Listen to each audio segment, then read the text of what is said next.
Hello everyone, నేను doctor Vamshidhar. నేను pulse heart super speciality హాస్పిటల్లో కార్డియోథొరాసిక్ సర్జన్ని. సో ఈరోజు మనం అడల్ట్స్లో అంటే పెద్దవాళ్ళలో చేసే గుండె ఆపరేషన్ల గురించి బ్రీఫ్గా తెలుసుకుందాం. సో పెద్దవాళ్ళకి చేసే గుండె ఆపరేషన్ యూజువల్గా రెండు రకాలండి.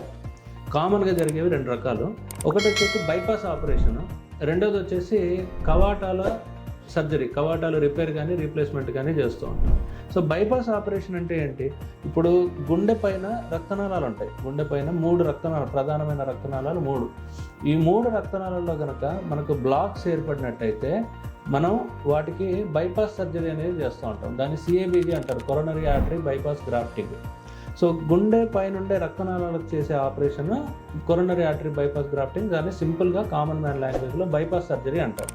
అదే గుండె లోపట 4 గదులు ఉంటాయి. ఒక్కొక్క గదికి ఆ రక్తనాళానికి మధ్యలో మనకి తలుపుల్లాగా వాల్వ్స్ అనేవి ఉంటాయి అన్నమాట.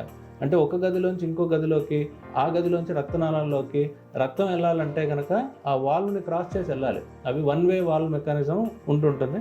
సో ఈ వాల్వ్స్ ఏంటంటే తలుపుల్లాగా పనిచేస్తూ ఉంటాయి. ఒక గదిలోంచి ఇంకో గదిలోకి వెళ్ళాలంటే అవి తలుపుల్లాగా ఉంటాయి.